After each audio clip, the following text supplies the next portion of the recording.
जहाँ दोस्तों आज की इस वीडियो के माध्यम से बात करें मध्य प्रदेश कॉलेज एडमिशन्स के बारे में। जहाँ दोस्तों आपने बिल्कुल सही सुना। आज के वीडियो में दूसरी किस्त फीस या शेष फीस के बारे में बात करेंगे और यहाँ पर हम फर्स्ट ईयर के बारे में, सेकंड ईयर के बारे में, थर्ड ईयर के बारे में हम बात करने वाले हैं कि सेकंड इंस्टॉलमेंट की जो फीस है कब से भरी जाएगी, शेष फीस कितनी लगेगी और शेष फीस कैसे भरेगी।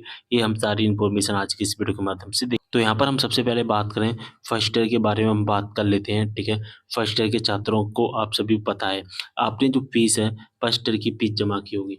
अगर दोस्तों आपने जो फीस अपनी 5,000 रुपये तक जमा की है, ठीक है, अगर आपने अपने कॉलेज की भी 5,000 रुपये तक जमा की है तो आपको कोई भी फीस नहीं भरनी है। यानी कि आपके कॉलेज की फीस ही 5,000 रुपये तक थी।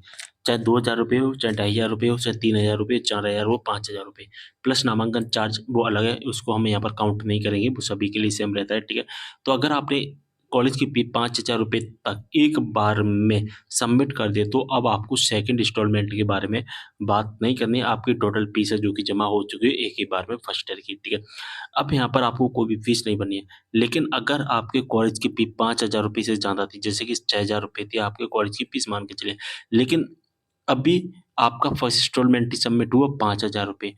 ठीक है, तो 5,000 रुपये के अलावा जो भी फीस है वो हमें जमा करनी नहीं है। यानी कि 5,000 के अलावा कितनी फीस बचती है हमारी, 1,000 रुपये बचती है जो कि हमें जमा करनी है।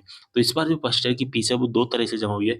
ऐसे स्टूडेंट जिनकी फीस कॉलेज की 5,000 रुपये तक थी उनको तो एक बार में राशि देनी थी। लेकिन ऐसे कॉलेज जिनकी फीस 5,000 रुपये से ज़्यादा थी, जैसे कि 6,000, 7,000, 8,000, तो उनको केवल फर्स्ट इंस्टॉलमेंट में 5,000 रुपये तक ही जमा करना था और इसके बाद की जो टोटल फीस का जो शेष फीस बचता है वो आपको बाद में जमा करना पड़ता है।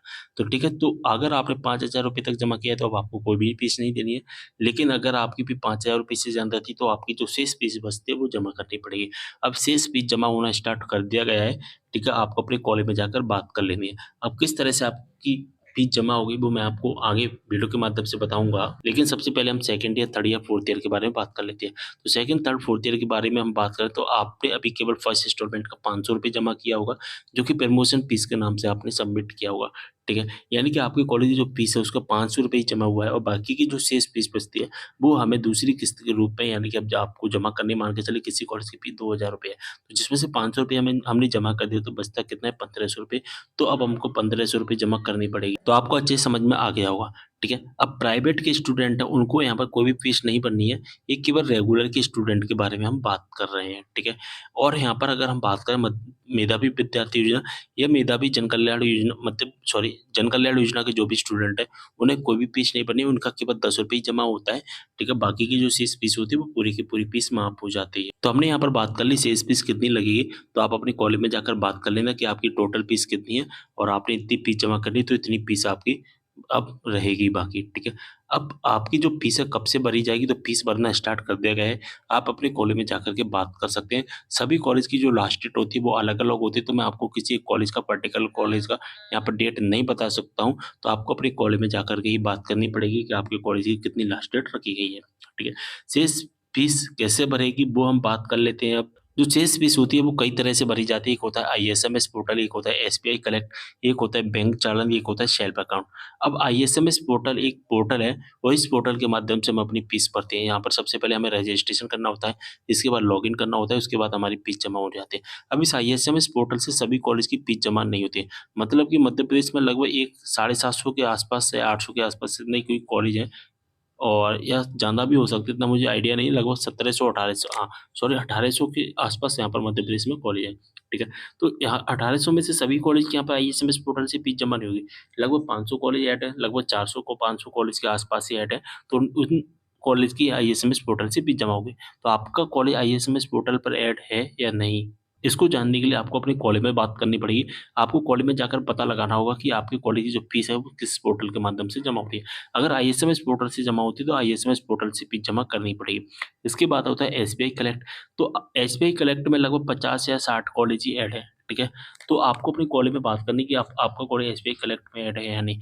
तो अगर एसबीआई कलेक्ट में ऐड है तो ही आपकी फीस जमा होगी, अन्यथा आपकी एसबीआई कलेक्ट वेबसाइट से फीस जमा नहीं होगी।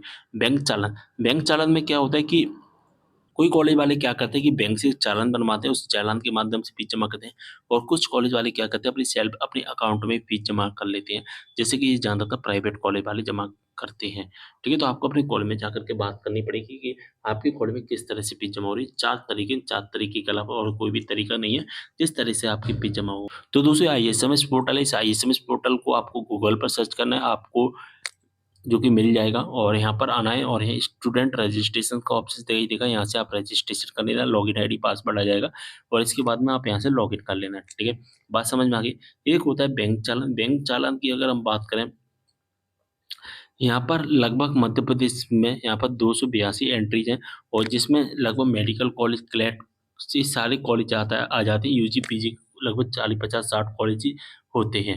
तो आपको अपने कॉलेज में बात करनी पड़ेगी, आपके कॉलेज की फीस बैंक चालान से जमा हो रही है या नहीं हो रही है। आप यू जो कि गूगल पर सर्च कर सकते हैं बैंक चालान, तो आपको ये वेबसाइट मिल जाएगी, आप डायरेक्ट इस वेबसाइट पर आ सकते हैं, ठीक है? सारी चीज़ आपको अच्छे से समझ में आ गई होगी। वैसे मैंने सेकंड इंस्टॉलमेंट फीस के बारे में कंप्लीट इन्फॉर्मेशन दे दिया। अब मैं आगे क्या करूँ, ये अलग वीडियो में जल्दी एक वीडियो लेकर आऊँगा जिसका थंबनेल्स आप देख सकते हैं, जो कि मैंने तैयार किया हुआ है। इस वीडियो में हम बात करेंगे कि आईएसएमएस पोर्टल से हमें फीस कैसे भरनी है, ठीक है? साथ ही एसबीआई कलेक्ट के माध्यम से हमें फीस कैसे भरनी है। वैसे तो मैंने 2024 में वीडियो बना दिया है आईएसएमएस पोर्टल से फीस भरने के बारे में, तो आप उस वीडियो को भी देख सकते हैं। एसबीआई कलेक्ट के माध्यम से फीस कैसे भरना है 2023 में, इसका भी मैंने वीडियो बना दिया है, तो उस वीडियो को भी आप देख सकते हैं। मैंने उन वीडियोज़ में सारी इन्फॉर्मेशन आपको दी है। लेकिन फिर भी कोशिश करूँगा 2025 में एक नया वीडियो लेकर आऊँ आप सभी के लिए। तो आपको पता चल गया होगा कि आपकी फीस कैसे भरी जाएगी और कितनी फीस लगेगी ना, तो वो आपको अपने कॉलेज में बात करनी पड़ेगी। आपके कॉलेज की 2000 फीस है या आपके कॉलेज की 5000 फीस है, तो उसका जो शेष फीस बचता है वो आप जमा कर लेना। फर्स्ट ईयर के लिए रूल अलग है, सेकंड और थर्ड फोर्थ ईयर के लिए रूल अलग है, जो कि मैंने आपको स्टार्टिंग में ही समझा दिया है, ठीक है? सारी चीज़ समझ में आ गई होंगी आपको। अगर आपको कोई भी डाउट होता है, तो आप मुझे कमेंट करके ज़रूर बताना। एक बात और मैं बता देना चाहता हूँ दोस्तों कि एमएमबीवाई और एमएमजेकेवाई वाले जो स्टूडेंट हैं, वो ज़रा ध्यान से सुनना कि अगर आपके कॉलेज वाले आपसे फीस माँग रहे हैं, तो आप उन्हें बता देना कि हम एमएमबीवाई या एमएमजेकेवाई वाले स्टूडेंट हैं, तो आपकी फीस है जो कि नहीं लगेगी, केवल ₹10 ही फीस आपकी लगेगी। क्योंकि क्या होता है कि कॉलेज वाले अपडेट नहीं करते हैं, इसलिए आपसे फीस माँगते हैं, कॉलेज वालों को पता नहीं होता है। तो स्टूडेंट को जाकर बताना पड़ता है, एमएमबीवाई वाले और एमएमजेकेवाई वाले जो भी स्टूडेंट है। लेकिन जो पोस्ट मैट्रिक स्कॉलरशिप का लाभ लेते हैं, तो उनको तो यहाँ पर अपनी फीस जमा करनी पड़ेगी और इसके बाद में जो आपका पोस्ट मैट्रिक स्कॉलरशिप का जो पैसा होता है, वो आपके सेल्फ अकाउंट में जो कि आ जाता है और आप अपने पास रख सकते हैं। लेकिन आपको स्टार्टिंग में एडमिशन का तो पेमेंट करना ही पड़ेगा। लेकिन एमएमपीवाई और एमएमजेकेवाई वाले जो स्टूडेंट होते हैं, उनकी जो फीस होती है वो गवर्नमेंट से ही माफ़ होती है, ठीक है? आप सभी को पता होगा कि आपने फर्स्ट ईयर में भी जो कि अपनी फीसें जो कि माफ़ करवाई होगी। लेकिन इसके लिए एक फॉर्म भरना पड़ता है, जो कि एमएमबीवाई की वेबसाइट से भरा जाता है, एमएमजेकेवाई वाली वेबसाइट से भरा जाता है, ठीक है? सारी इन्फॉर्मेशन समझ में आ गई होगी। शेयर करना है, मिलते हैं अगली वीडियो में एक और जानकारी के साथ, तब तक के लिए बाय।